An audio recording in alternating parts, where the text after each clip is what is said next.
Could I talk with you about something? Talk? Yeah, I was wondering if it would be okay if I set this camera up every once in a while. I'm making a documentary on the descendants of the original Oneida commune, and I'd like to get some shots of you and your friends who came up here to see you. What do you know about Oneida? Well, just books so far. Oh, and I've been there. I stomped around the grounds of the original houses, and I know that Dee's father was a descendant of John Noyes himself. John Noyes himself. What do you know about me? In terms of Oneida? In terms of anything? Well, I know you were sent to federal prison. I know what you were sent up for. I mean, you want me to be perfectly candid with you, don't you? I mean, I really don't know you. What was I sent up for? Well, the FBI found blueprints of the School of the Americas in your house, along with bomb-making materials. What do you know about the School of the Americas? Well, I know it's a place where the U.S. military trains right-wing Latin American death squads in intimidation and torture. It has no place in America's value system, and it probably should be bombed to hell. What'd you just say?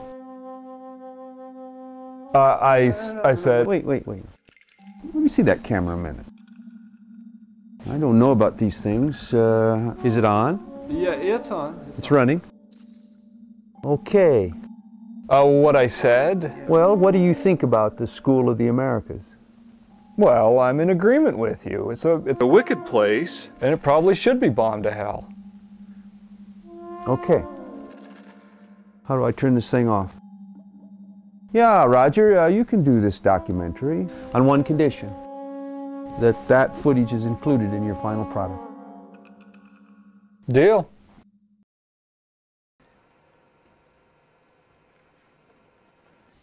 I went to the woods because I wished to live deliberately, to front only the essential facts of life and see if I could not learn what it had to teach, and not, when I came to die, discover that I had not lived.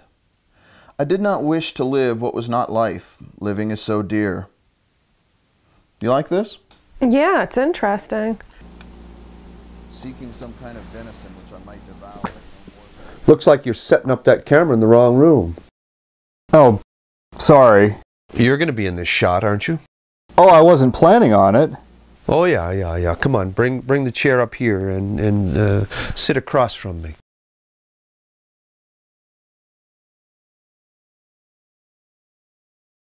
Yeah, I like that.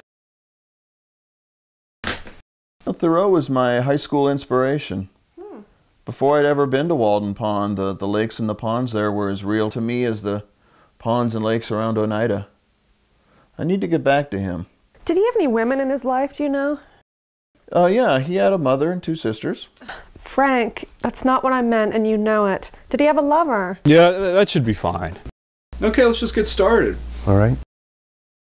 I understand that you and Dee's father were very good friends. Not exactly friends. Oneidans. Amaresh was like my father, my spiritual father. And Amaresh was a direct descendant of John Noyes, the founder of the Oneida colony, correct? He was a grandson. John Noyes had many grandsons, though. I'm a great-grandson myself. So Amaresh knew John Noyes personally? No, their lives didn't overlap. Oh, right, because of the older man, younger girl thing. What is your real interest in Oneida, Roger? Your depth interest? He and his brother, when they were both in their late teens, early 20s, fell in love with a feisty tomboy named Ellen Sewell. And John proposed first, and she rejected him. And then Henry proposed, and she accepted him. But then her parents wouldn't allow her to see him anymore. Why are people so afraid of love? I hate that. On the day Ellen rejected him, he wrote in large letters, in one entry in his journal, "All nature is my bride," followed it up with a big exclamation point. Keep reading. And I knew whenever that I first read about the Oneida colony that it was far more significant than Brook Farm or the Luddites or the Shakers or anything else. But yet so few people know anything about it. You look a little pale. Oh, I'm fine. I'm fine. Are you sure you want to stop this? No. Let's keep going. Okay, could you talk a little bit about the practice of the younger girls being initiated by the older men for mating? Simplicity, simplicity, simplicity. As I came home through the woods with my string of fish trailing my pole, it being now quite dark, I caught a glimpse of a woodchuck stealing across my path, and I felt a strange thrill of savage delight, and was strongly tempted to seize and devour him raw. Not that I was hungry then, except for the wildness that he represented. Definitely was one of the most misunderstood things about Oneida. Because the basis of mating was spiritual evolution, not the usual stuff like looks, personality, money, all that stuff. Okay, who defined what spiritual evolution was? I mean, who had it, who didn't? How was it agreed upon? It was one of the difficult questions. It certainly must have been. It was one of those things that if you had it, you knew it. But you had to convince everyone that you had it, didn't you? There were tests. Well, didn't John Noyes turn out to be a bit of a dictator? You got to remember, Roger, that John Noyes saw things that the world isn't going to be ready to see for 100 years yet. And what was it that he could see that no one else could? Well, for example, he could see that marriage as it's presently practiced is one of the biggest frauds going. And from an Oneidan point of view, passion is an important access to a divine life. Right, these are the concepts where I start to think it gets a little wacky. Well, what do you want to hear, Roger?